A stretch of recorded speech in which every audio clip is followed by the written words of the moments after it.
just looking at it and is looking at his approval ratings. Have you noticed they're going down? Yep. So why, just thinking about this intelligently, if you're a Democrat and you're seeing this, not even a slow motion train wreck, Elon Musk has put his pedal to the metal. You see this car going into the friggin' a wall, and you see the approval rating going down. Don't you think, Brian, it's smart to resist it?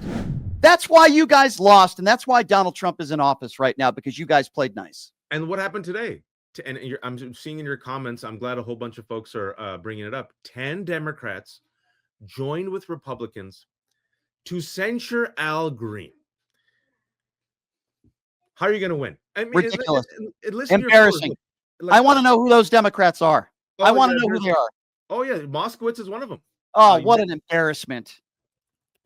What an embarrassment. There's a list. They all came out. 10 Democrats joined. I'll put it in the chat. Why? You. How do they answer? How do they? If we both that, why, Mr. Moskowitz? Why? What do you think his response would be? You should ask him. Jared Moskowitz, Jim Himes, Lauren Gillen, Jim Costa, Ed Case, Ami Berra, Chrissy Houlihan, Marcy Kaptur, Moskowitz, Marie Glussenkamp Perez, and Tom Suozzi. Ask those 10 folks. Ask those 10. And some of them come from blue states, California, Hawaii. I mean, these are like safe states. Like, let me put it this way, Brian. You just saw the jobs report, not good today. Over 25,000 employees, federal employees, have lost their job. So when it comes time to pay their bills, what do you think is going to happen? Price of eggs sky high, trade wars being averted at the last second, retaliation, our anthem being booed, Mexico telling people not to go to Texas because of measles in the year 2025, measles spreading, TB spreading, right? We're Russia first. Europe right now is uniting against America and sees America as a threat, especially with Germany and UK now. They're realizing, oh my God, the post-World War II order is going to end. They're going to gut Medicaid. They're past the House bill. They'll add trillions of dollars to the deficit. All of this is going to come to a head pretty soon. People are going to lose their jobs. There might be a potential recession, right? Absolute chaos. They want to weaponize weather forecasting, which means that average Jose's and Janes won't know about hurricanes and tornadoes. By the way, hurricane season going to come up, right? Chaos, death, depression, fear. It's going to happen in a month or two. So just looking at it and is looking at his approval ratings. Have you noticed they're going down?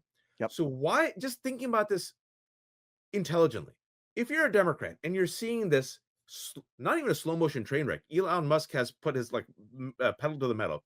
You see this car going into the friggin' a wall, and you see the approval rating going down. Don't you think, Brian, it's smart to resist it? Why join it? If you have an answer for me, please let me know. Well, I think the answer to that is because a lot of these Democrats have no backbone. We all know why the Republicans are doing what they're doing, because they're afraid of Donald Trump. There's no excuse on the other side. What are Democrats afraid of? I mean, if anything, their constituents that support them welcome it and are asking them to do so. But I got to be honest with you, to somebody like Moskowitz to vote like that, I am so disappointed in him. And by the way, this is a guy who's very outspoken at times, right? And for him to vote the way he did on this, I am so disappointed in him, and I just don't understand it. I guess in closing, I want to ask you about this, and you alluded to this a little bit, to what's going on in Ukraine and in the last 6 weeks or so, and I know you're going to talk about this on your podcast tonight. But I push it into this category of, okay, he's blaming DEI for plane crashes and anything bad that happens. He wants to blame it on brown people and people that look like you, and he wants to attack Joe Biden and Barack Obama. Won't take responsibility for anything. He said the war was going to be over in 24 hours. We all know how that turned out. What's going on in Europe, what's going on particularly in the Israel-Palestinian conflict, you can make the argument it's worse now than it was 6 weeks ago. Inflation is up. Gas prices are up. Egg prices are up. Unemployment is going up. And everything is headed, for the most part, in the wrong direction. Yeah, he's deporting a lot of people. Most of these people are non-violent criminals. And yes, he did pardon January 6th insurrectionists, some of whom beat police officers. The last 6 weeks, what has gone right? I mean, I struggle to even comprehend or understand. And the way he calling Zelensky a dictator and saying Ukraine started it. And I asked, what concessions is Russia giving up? I haven't heard an answer to that. No, and then zero. And then Wajahat, they talk about all the fraud going on, right? All this fraud. Last I checked, you used to be an attorney. Last I checked, isn't fraud a crime? Last I checked, if you commit fraud, you could go to jail. It's a crime. Has anyone been prosecuted? Has anyone been charged? Have they sent any referrals to any prosecutors? I'm still a licensed attorney, even though I haven't practiced in 10 years. And there's Gotcha. one person who was held liable for corporate fraud, and that's Donald Trump. And he owes the city of New York over 400 million. And he also settled with Trump University and the Trump charities. And the fraud that they've allegedly found, they haven't backed it up. And the savings they've allegedly found, they keep effing up on this thing called math. So this alleged savings and fraud, they haven't backed it up. They haven't proven it. They keep messing up, which is why they're trying to rehire people. They've fired, especially, those hundreds of workers who look after our nuclear weapons stockpile, some small important stuff. They're still trying to rehire them, folks. And so for those people who voted for Trump, and I don't know, Brian, this killed me. And it goes back to your point. I've had those folks now in the last week say, I didn't know it'd be that bad. Did you know it'd be that bad? And I said, yes. I tried to warn you for 2 years, but you said, the system has to fail. It'll be fine. The guardrails will keep them in check. No, they won't. Because what happens to the watchmen once they're compromised? What happens to the guardrails when they're removed? This chaos. And I remember on your show yesterday, not your show, when you appeared on Pierce, I wanted to tag team one time so bad because Michael said, I'm so happy to win. I can't stop winning, all this winning. I don't know if you recall him saying that. I remember him saying that. I didn't even address that because he's such an idiot. But yeah, I remember him saying that. I would have brought that up. I'm like, what winning? I mean, literally show me the wins.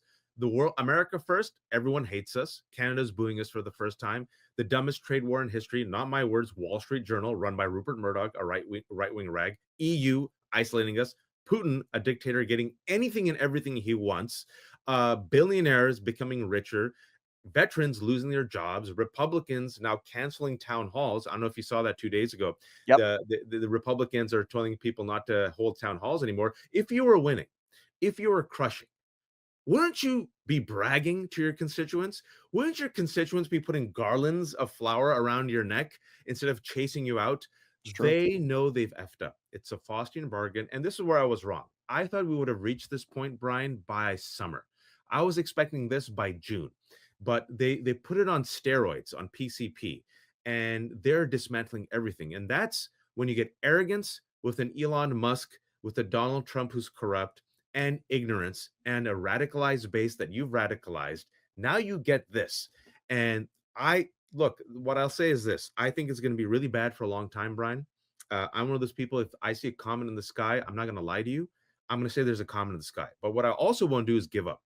And so what we have to do, folks, the people who care about freedom, democracy, constitution, rights, about this country, is we have to work together to essentially stave off and resist this authoritarian regime, also to build back. And I don't know if in my lifetime, Brian, I don't know if I'm going to see it in my lifetime. I don't. I think people are underestimating how bad it's going to get. But we nonetheless have to plant the seeds because I got kids. My kids deserve something better. But anyone who thinks the Avengers will come and save us, they're not. We're in it now, folks. This is what a plurality of Americans voted for, self-destruction. We are in it.